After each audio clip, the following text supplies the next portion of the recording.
الحمدللہ رب العالمین والصلاة والسلام علی سید الانبیاء والمرسلین والصلاة والسلام علی آباء سید الانبیاء والمرسلین والصلاة والسلام علی امہات سید الانبیاء والمرسلین والصلاة والسلام علی اعمام سید الانبیاء والمرسلین لا سیمن افضل البشر بعد الانبیاء بالقول الغالب خیر الناصرین سیدنا ابو طالب علیہ الصلاۃ والسلام وعلی آلہ واصحابہ واہل بیتہ وعترتہ وعشیرتہ اجمعین اما بعد فاعوذ باللہ من الشیطان الرجیم بسم اللہ الرحمن الرحیم وقل جاء الحق وزہق الباطل ان الباطل کان زہوقا صدق اللہ العظیم۔ ناظرین کرام، ہماری گفتگو شرح المطالب کے حوالے سے جاری اور ساری ہے کہ شرح المطالب کا جو علمی عدم توازن ہے وہ آپ کے سامنے میں پیش کر رہا ہوں، لیکن اس سے پہلے ایک وضاحت چاہتا ہوں کہ وزیر آباد کے وہ مولوی صاحب ہیں سید سیف اللہ شاہ صاحب، وہ آج کل بڑے آگ بگولا ہیں اور بڑی بڑی باتیں کر رہے ہیں، اور بجائے یہ کہ کوئی علمی توازن پیدا کریں یا علمی دلائل دیں، وہ مدہوش ہو گئے ہیں اور ان کا دماغ بھی ٹھکانے نہیں رہا، وہ ذاتیات پر بھی اتر آئے۔ تو میں انہیں سلام عقیدت پیش کرتا ہوں اور ان کا شکریہ ادا کرتا ہوں کہ آپ میری ذاتیات پر بات کر رہے ہیں اور ضرور کریں، تاکہ مجھے وہ جواز مل جائے کہ میں بھی کھل کر کھیلوں، آپ کے اصل مکروہ چہروں سے نقاب اٹھاؤں۔ تو میں آپ کا شکریہ ادا کرتا ہوں جو آپ کی پٹاری میں وہ سانپ شاپ ہے، وہ سائیکلوں والا، وہ نورانی مسجد والا، یا فلاں فلاں فلاں وہ لے آئے، میں آپ کا شکریہ ادا کروں گا شاہ صاحب، اور سلام عقیدت پیش کروں گا، تاکہ آپ کی اوقات کا بھی اہل علم کو علم ہو جائے کہ آپ میں کتنی علمی بصیرت ہے، کہ بات ایک علمی تناظر میں ہو رہی ہے اور آپ اس پر یہاں تک لے آئیں۔ آپ کے سیاہ چہرے کے تو ڈاکومنٹل ثبوت ہیں جو مجھے اداروں نے فراہم کیے ہیں، تو کوئی مسئلہ نہیں ہے، آپ آئیں، ہم کھیلیں گے انشاءاللہ مل کر۔ بہرحال آپ نے میری گفتگو پر جو معارضہ دیا اس میں کوئی دلیل نہیں دی۔ میری گزارش یہ تھی کہ اعلیٰ حضرت رحمۃ اللہ تعالیٰ علیہ نے شرح المطالب کے اندر جس موقف کو بیان فرمایا ہے اس موقف کے اندر کوئی علمی توازن نہیں ہے، یہ ہے بات۔ اور آپ ادھر چلے گئے، میں آپ کو یہاں ایک حدیث شریف سناتا ہوں، آپ کی جتنی بھی تلخ نمائی ہے۔ رسول اللہ صلی اللہ علیہ وآلہ وسلم جس وقت حجت الہیہ بن کر تشریف فرما ہوئے، کفار کو ناگوار گزرا، آپ نے پھر اللہ کی کلام کو حسن لطافت کے ساتھ سنایا، یہ بھی ناگوار گزرا، معجزات دکھائے، یہ بھی ناگوار گزرا۔ اب ان کے پاس، کفار کے پاس کہنے کے لیے آپ کی طرح دلیل نہیں تھی، تو وہ اوچھے ہتھ کنڈوں پر اتر آئے جس طرح آپ اتر آئے ہیں۔ مختلف ذرائع سے انہوں نے رسول اللہ صلی اللہ علیہ وآلہ وسلم کو اذیت دینی شروع کی، کبھی جادوگر کہا، ساحر کہا، مجنوں کہا، نہ جانے کیا کیا کہا۔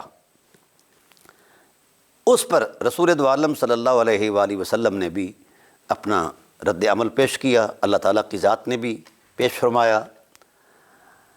ان ذرائع میں سے ایک ذریعہ یہ تھا کہ کچھ شعراء کو کفار نے خریدا کہ رسول اللہ صلی اللہ علیہ وآلہ وسلم کی حجب بیان کریں، برائیاں بیان کریں۔ اب شعراء نے اپنی مغز ماری کی جس طرح آپ کر رہے ہیں، تو ایک شاعر نے اس طرح کی بد زبانی کی جس طرح آپ فرما رہے ہیں، تو رسول اللہ صلی اللہ علیہ وآلہ وسلم نے مولا کائنات سے فرمایا کہ مولا کائنات جاؤ اس کی زبان کاٹ دو۔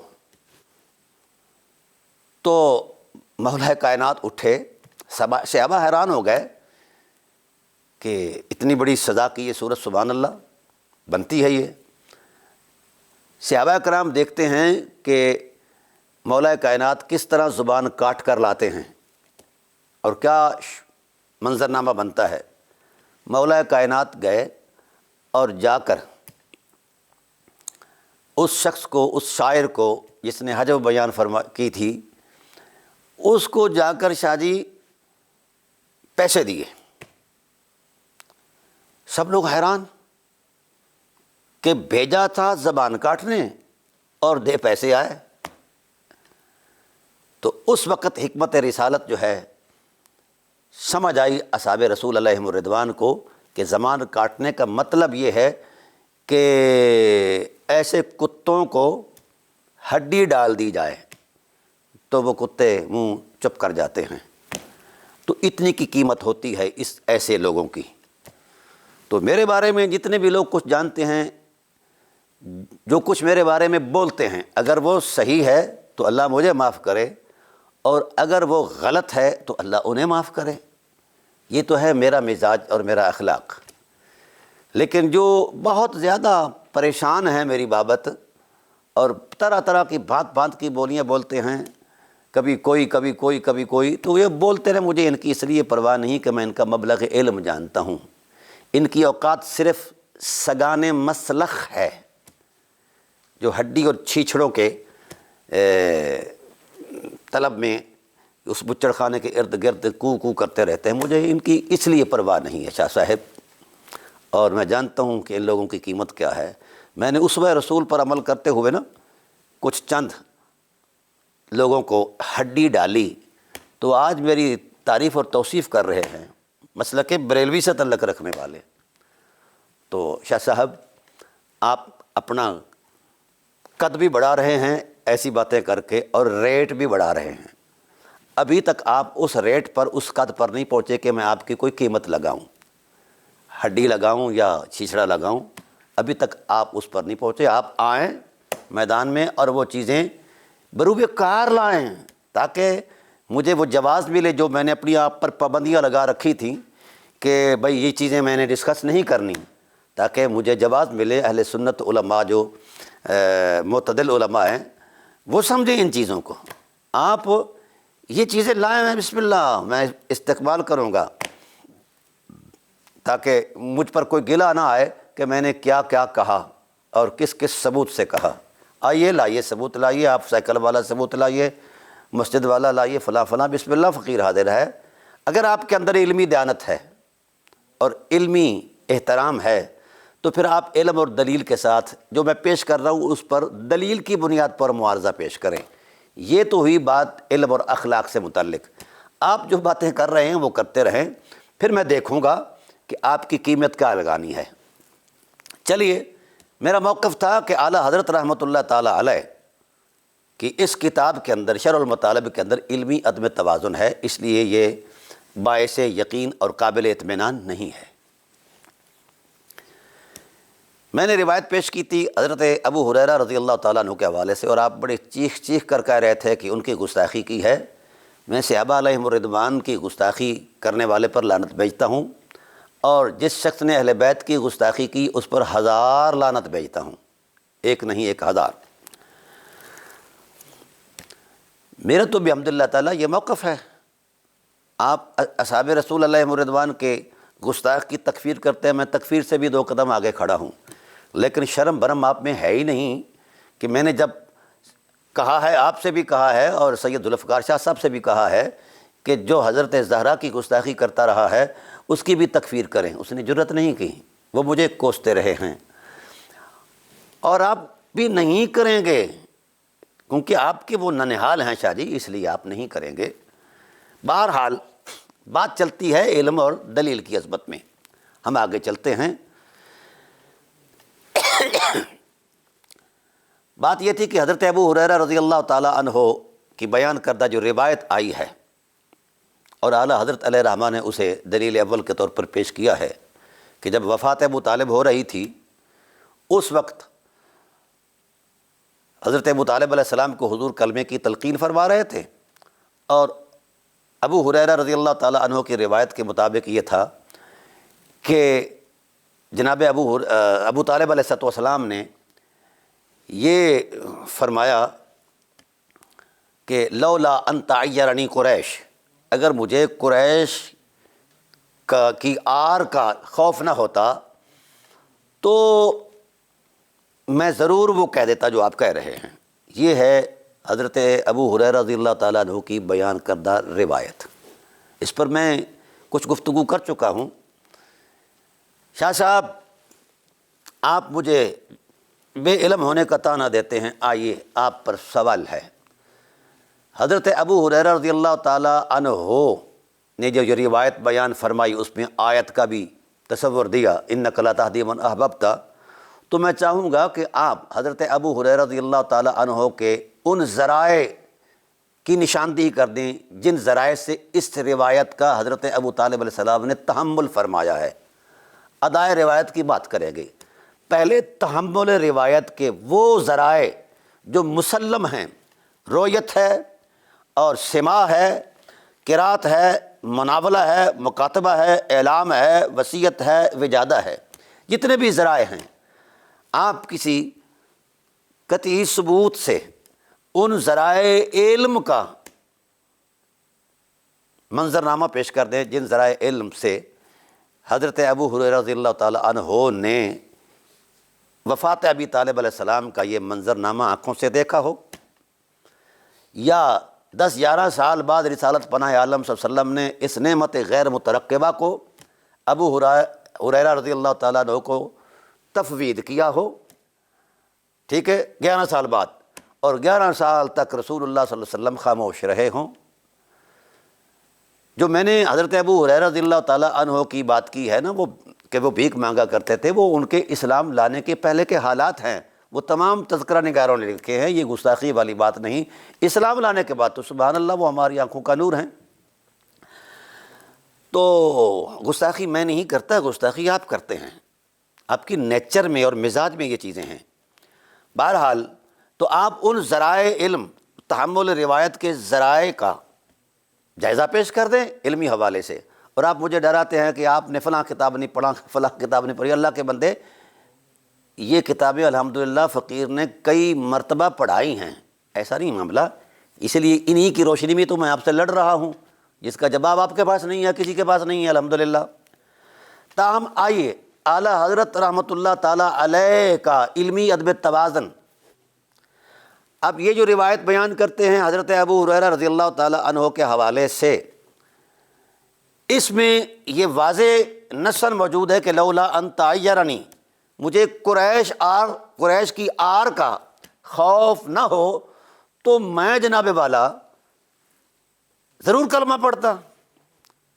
اس ایف آئی آر میں قریش کی آر آ گئی، اور ایک اور بھی روایت ہے کہ مجھے قریش کی عورتوں کے طانے کا خوف نہ ہوتا تو میں برملا کلمہ پڑھ لیتا۔ یہ ہے اس ایف آئی آر کا پہلا تصور۔ اب جو دوسری ایف آئی آر ہے سورہ برات والی، اس میں اس کے راوی ہیں حضرت مسیب بن حزن۔ وہ ساری ایف آئی آر جو میں نے آپ کے سامنے پیش کر دی ہے کہ نبی کریم صلی اللہ علیہ وسلم نے کلمے کی دعوت دی تو جناب نے فرمایا، جناب کے پاس بیٹھے تھے ابو جہل، امیہ بن خلف وغیرہ، یہ سلطانی گواہ، تو انہوں نے کہا اترغب عن ملت آبائک، کیا اپنے باپ دادا کی ملت سے آپ روح پھیر جائیں گے، اعراض کریں گے؟ تو انہوں نے کہا انا ملت اعلی آبائی، میں اپنے باپ دادا کی بھی دین پر مر رہا ہوں۔ یہ ہے اس روایت کا منظرنامہ۔ اب مسین بن حزن کہتے ہیں کہ یہاں ملت آبا کے حوالے سے تصور دیا گیا ہے، اور وہ 2 سلطانی گواہ پیش کیے گئے ہیں، تو یہاں قریش کی آر ہے، یہاں ملت آبا ہے، کوئی توازن بنتا ہے؟ دونوں روایتیں آپس میں ٹکرا رہی ہیں، اور دونوں راوی آپس میں ٹکرا رہے ہیں نہ اس کے، ہاں اب دونوں کس طرح سچی ہوں یہ تو ہو ہی نہیں سکتا کہ دونوں کے مندرجات مختلف ہیں، مقتضاءات مختلف ہیں، اور دونوں کا جھوٹا ہونا براہ راست موجود ہے۔ اذا تعارضا، قانون ہے نا، اذا تعارضا تساقطا، جب دونوں دلائل جو ہیں متعارض آ جائیں تو دونوں گر جاتے ہیں پایہ اعتبار سے۔ شاہ صاحب آپ کو اس اصول کا بھی نہیں پتہ؟ آپ دہاڑیاں لگائیں، بریلوی علماء سے، بریلوی عوام سے دہاڑیاں لگائیں، آپ کا اتنا ہی کام ہے اور اتنا ہی آپ کو آتا ہے۔ پہلے آپ دہاڑیاں لگاتے رہے سوائے صحابہ میں، پھر وہاں سے جب وقت معاملہ آگے چلا تو پھر آپ ادھر آ گئے، پھر آپ اہل حدیثوں میں چلے گئے، پھر آپ اب پتہ نہیں آگے نہ جانے کہاں آپ نے جانا ہے۔ بہرحال مجھے اس سے کوئی غرض نہیں، جہاں بھی جائیں آپ دلیل کی دنیا پر آئیں۔ اب یہ دونوں دلائل میں نے آپ کے سامنے پیش کر دیے، دونوں کے مندرجات مختلف ہیں، مقتضاءات مختلف ہیں، اور دونوں راویوں میں سے کوئی ایک راوی بھی جائے وقوفت پر موجود نہیں، دونوں راویوں کے پاس تحمل روایت کے ذرائع میں سے کوئی ایک ذریعہ بھی موجود نہیں، دونوں روایات کے اندر جو آیات کا تصور دیا گیا ہے وہ اس سے متعلق ہی نہیں۔ میرا اعتراض تو یہ ہے کہ جن آیتوں کو ملایا گیا ہے ان روایتوں کے ساتھ، ان کا علمی قطعی یقینی تعلق پیش کیا جائے تو ہم ماننے کے لیے سلام بھی آپ کو پیش کریں گے، آپ کی بات کو مانیں گے بھی صحیح۔ تو شاہ صاحب میرا یہ اعتراض تھا کہ اس میں علمی عدم توازن ہے۔ اب ایک دلیل آپ کو اور پیش کر دوں تاکہ آپ کی طبیعت میں سکون آ جائے، جو آپ زبان اتنی بڑی لمبی کر کے مجھے کوس رہے ہیں اور لعنتیں بھیج رہے ہیں۔ یہ بھی آپ جانتے ہیں کہ رسول اللہ صلی اللہ علیہ وآلہ وسلم نے فرمایا کہ جس پر لعنت بھیجی جا رہی ہے اگر وہ مستحق لعنت نہیں تو لعنت لوٹ کر لعنت کرنے والے پر آتی ہے، یہ بھی آپ ذہن میں رکھیں۔ اب ایک اور علمی توازن کی بات، آپ نے بڑی محبت سے کہا کہ جناب مولا کائنات تو عینی شاہد ہے نا۔ جی ہاں، آئیے، مولا کائنات علیہ الصلوۃ والسلام کی ذات والا صفات نے یہ سورہ قصص کی آیت کو بطور دلیل پیش کیا ہے۔ یہ آپ کو چیلنج ہے، قیامت تک نہیں کر سکتے آپ۔ اور دوسرا، جن روایت کا آپ بتا رہے ہیں آپ اس کی صحت کی دلیل دے دیں شاہ جی۔ آئیے میں آپ کو شرح المطالب کا علمی عدم توازن پیش کر رہا ہوں، ہوش سے سنیے۔ آپ تو پگھلاتے ہیں نا حضرت ابو طالب علیہ الصلوۃ والسلام کا بھیجا کہ وہ نکلے گا اور قدموں میں آ جائے گا اور جناب والا پگھل جائے گا، تو اب آپ کا بھیجا پگھلنے کا وقت آ گیا ہے۔ آپ نے مولا کائنات علیہ الصلوۃ والسلام کی وہ روایات پیش کی کہ جاؤ جی، وہ حضرت ابو طالب علیہ الصلوۃ والسلام کی بابت جناب مولا کائنات نے رسالت پناہ عالم صلی اللہ علیہ وآلہ وسلم کو آ کر بیان کیا کہ یا نبی اللہ، آپ کا گمراہ چاچا مر گیا ہے، آپ کا کافر چاچا مر گیا ہے، آپ کا فلاں مر گیا ہے، اس انداز میں یہ باتیں جو کی ہیں۔ تو اس پر آپ صلی اللہ علیہ وسلم نے فرمایا اذهب فوارے ہو، جاؤ جا کر اسے داب آؤ۔ دفنا کا بھی ذکر نہیں کیا اعلیٰ حضرت نے، دبانے کا ذکر کیا ہے۔ یہ باتیں ہیں۔ اب میں وہ آپ کے سامنے یہ پیش کر رہا ہوں، اعلیٰ حضرت رحمۃ اللہ تعالیٰ علیہ کا وہ مبلغ علم جو حضرت ابو طالب علیہ الصلوۃ والسلام کی بابت بیان کیا گیا ہے۔ تو جناب والا روایات نے یہ کہا کہ جاؤ اسے دبنا، اذهب فوارے ہو، جاؤ داب دو جا کر اس کو۔ اور آپ کو ایک یاد دہانی کرا دوں، شاید آپ نے وہ پڑھی ہو، ہدایہ کتاب الجنائز میں جائیں گے نا تو وہاں ایک مستقل جزیہ لکھا ہے علامہ مرغینانی نے۔ وہ کہتے ہیں کہ کافر کی تجہیز و تکفین کیسے کی جائے، تو وہ کہتے ہیں چونکہ کافر قابل اہانت ہے کیونکہ اس نے کفر کیا ہے حق کا، لہذا اس کو ایسے دفناؤ، گڑھا کھودو اور اس کو گندے کپڑے کی طرح اس میں پھینکاؤ، جس طرح دلیل دیتے ہیں، ان کی عادت ہے دلیل دینے کی، جس طرح حضرت علی نے اپنے باپ کے ساتھ کیا تھا۔ یہ ہے آپ کا فقہی جزیہ، اور اسی پر جو جواب دیا ہے نسب و رایہ والے نے کہ یہ حدیث جھوٹی ہے اور باطل ہے۔ اور شاہ صاحب یقیناً آپ علم سے عاری ہیں، آپ کے اندر صرف تعصب ہے اور آپ دہاڑی لگا رہے ہیں، لگائیں دہاڑیاں۔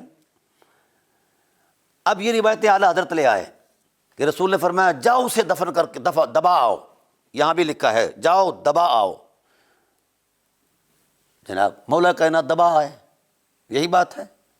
اب آئیے، یہ شرح المطالب کا فتاوی رضویہ کا یہ 678 صفحہ ہے، اس پر آپ نے یہ روایتیں کی ہیں۔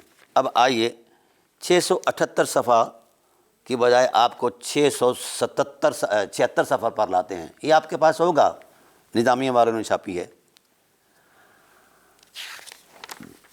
اب اس پر جو آپ کو میں پیش کر رہا ہوں وہ بڑی عجیب چیز ہے عدم توازن کی۔ میں نے کہا تھا کہ اعلیٰ حضرت رحمۃ اللہ تعالیٰ علیہ کے اس کتاب کے اندر علمی عدم توازن کی میں نے نشاندہی کی ہے، اور اس کی گواہ یہ کتاب ہے۔ آپ نے میری کتاب پڑھی نہیں شاہ جی۔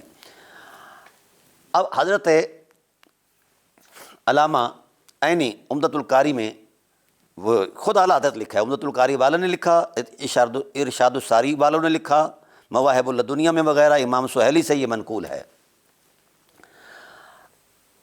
یہ کان کھول کے سنیے شاہ جی، وہ فرماتے ہیں اس حدیث کے ضمن میں، جس حدیث کے ضمن میں یہ بات تھی کہ رسول اللہ صلی اللہ علیہ وسلم نے فرمایا کہ میری شفاعت سے ان کو فائدہ پہنچے گا اور ان کے پاؤں جو ہیں وہ جہنم میں ہوں گے، ان کا دماغ کھولے گا فلاں فلاں فلاں۔ تو آئیے وہ حکمت بیان فرماتے ہیں، یہ آپ کی علمی بصیرت کا امتحان ہے شاہ جی۔ آئیے یہ 4 بزرگوں کا حوالہ دے کر انہوں نے کہا، الحکمت فیہ ان ابا طالب کان تابعا لرسول اللہ صلی اللہ علیہ وآلہ وسلم لجملتہ الا انہ استمر ثابت القدم علی دین قومہ فسلط العذاب علی قدمہ خاصۃ لتثبیتہ ایاہما علی دین قومہ۔ یہ وضاحت ہے، سمجھا گی؟ آپ پڑھ لیتے شرح المطالب کو تو آپ اتنی ہرزہ سرائی نہ کرتے، یہاں تک نہ پہنچتے۔ وہ فرماتے ہیں کہ حکمت یہ ہے کہ یقیناً حضرت ابو طالب علیہ السلام اپنے سارے وجود عظمت کے ساتھ رسول اللہ صلی اللہ علیہ وآلہ وسلم کے تابع تھے، مگر ان کے قدم جو ہیں وہ اپنی قوم کے دین پر جمے رہے، اس واسطے ان کے قدموں پر عذاب مسلط کیا جائے گا بالخصوص۔ یہ ہے شاہ جی۔ اب آئیے، ایک طرف تو آپ ان کا دماغ کھول رہا ہے جناب والا، پاؤں کی طرف آ رہا ہے دماغ، اور دوسری طرف یہ ہے کہ وہ تابعاً لرسول اللہ لجملتہ، وہ ساری حیثیتوں سے حضرت ابو طالب السلام رسول اللہ کی اتباع میں تھے۔ اور آپ جانتے ہیں قرآن کہتا ہے کہ اتباع رسول جنت کی بہترین صورت ہے، جنت میں جانے کے لیے ایک بہترین عظمت ہے اتباع رسول۔ تو اس اعتبار سے اتباع کا جو تقدس بیان کیا گیا ہے قرآن اور سنت کے اندر، تو سارے وجود کو پھر جنت میں ہونا چاہیے اتباع رسول، ورنہ اتباع رسول کا فلسفہ ہی معطل ہو جائے گا۔ اور جو قدمین ہیں یہ حدیث کے مطابق یہ جہنم میں ہونے چاہیے۔ اب ڈرامہ نہ کہوں اس تصور دین کو شاہ جی، اور کیا کہوں، مت ماری گئی ہے تم لوگوں کی، مت ماری گئی ہے۔ اتباع رسول کی وجہ سے تو بندہ جنت میں جاتا ہے، سارا وجود تو جنت میں جانا چاہیے، اور اپنی قوم کے دین پر ثابت قدم رہنے سے تو پھر پاؤں جو ہیں جہنم میں جانے چاہیے۔ یہ ہے آپ کی وضاحت۔ اب میرا سوال یہ ہے کہ ان دونوں روایتوں کو ملائیں۔ پہلی روایت مسیب بن حزن والی، انہوں نے کہا ان اترغب ملت آبائک، آپ کے باپ کا جو دین تھا حضرت عبد المطلب کا دین، حضرت ہاشم علیہ السلام کا دین، اب کیا ان کا دین یہ تھا جو آپ کے گندے ذہن میں ہے؟ ان کو تو ملت ابراہیم کی شناخت کہا جاتا ہے، اور آپ کہتے ہیں کہ جناب والا یہ ہے اور وہ ہے۔ انہوں نے یہی کہا ہے نا کہ میں ملت ابراہیم پر جا رہا ہوں، اور ملت ابراہیم کی اتباع کا حکم سید المرسلین کو کہا گیا ہے، کہ دیا گیا ہے حکم ان اتبع ملت ابراہیم حنیفہ، ملت ابراہیم پر چلو اے بیر محمد۔ بولیے ملت ابراہیم پر مرنا شرک ہے، اور ظلم کی انتہا کرتے ہو شاہ جی۔ اپنے گریبان میں جھانکو، مجھ پر لعنت کرنے کی بجائے اپنا شیشہ سامنے رکھو، اور آپ نے میری بابت جو کچھ بھی کیا ہے کہا ہے وہ شیشہ سامنے رکھ کر کیا ہے، جیسا شیشے میں خود کو بیان محسوس کیا ہے ایسا ہی مجھے بیان کر دیا ہے، مجھے کوئی اس پر نہیں ہے۔ آپ اپنے مزاج میں جو باتیں کرتے ہیں کرتے رہیں۔ جی آئیے، اب یہ وضاحت کہہ رہی ہے کہ اتباع رسول وہ کرتے رہے تمام معاملات میں، اور جناب ابو طالب علیہ السلام نے بھی فرمایا وَلَٰكِنِ اتَّبَعْنَاهُ عَلَىٰ كُلِّ حَالٍ، ہم ہر حال میں رسول اللہ صلی اللہ علیہ وآلہ وسلم کی اتباع کرتے ہیں۔ ٹھیک، اب اتباع تو لے جاتی ہے جنت میں، اور قوم، یہاں قوم کا تصور دیا گیا ہے، وہاں آبا کا ہے۔ اور ابو ہریرہ رضی اللہ تعالیٰ عنہ کی روایت میں لولا تعیرنی قریش کا تصور دیا گیا ہے۔ قریش کے کس دین پر تھے؟ ہم نے ہزارہا مرتبہ وضاحت کر دی ہے۔ سب سے پہلے قرآن کے نزول سے بھی پہلے رسول اللہ کے فرمان رسالت سے بھی پہلے، وجود رسالت سے بھی، یعنی وجود پیکر رسالت کے وجود میں آنے سے بھی پہلے مکہ کی سرزمین پر جس نے خدا کو لا شریک کہا ہے اسے ابو طالب علیہ السلام کہتے ہیں۔ آئیے اب آپ کا دماغ ایک اور مقام پر کھولے گا۔ آپ نے کہا جی انما کا شیخ الدال، انما کا شیخ الکافر، فلاں فلاں بڑا کچھ کہا، حالانکہ علماء اہل سنت نے اس کو جھوٹی اور باطل حدیث کہا ہے، ٹھیک، لیکن مان لیا کہ وہ کہا ہو تو حضور فرماتے جاؤ اس کو دبا کے آؤ، پھینک دو اس کو جا کر گڑھے میں۔ شاہ جی اب یہی اعلیٰ حضرت آگے فرما رہے ہیں کہ ان النبی صلی اللہ علیہ وآلہ وسلم مسح علی ابا طالب بعد موتہ وانسى تحت قدمہ ولذا یتنعل بنعلین من النار۔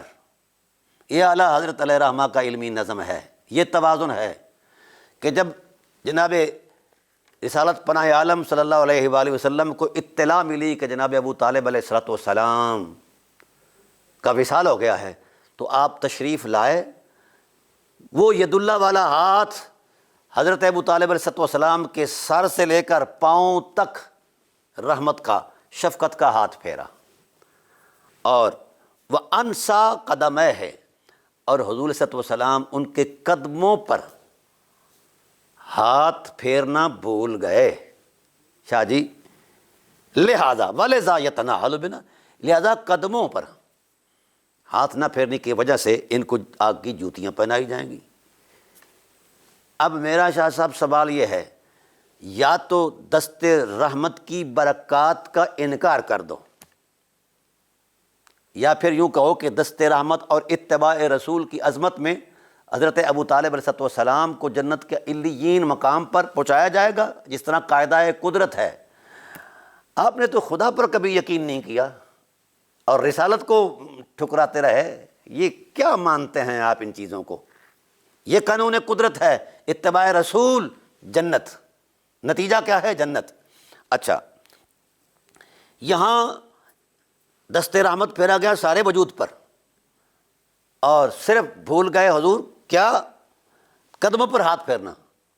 تو قدموں پر ہاتھ پھر جاتا تو پھر تو آپ کی ساری جال سازی ختم ہو جاتی۔ چلیں اب آئیے، جنت کہاں ہے؟ علیین پر ہیں، ساتوں آسمانوں سے اوپر، اور جہنم کہاں ہے؟ اسفل السافلین۔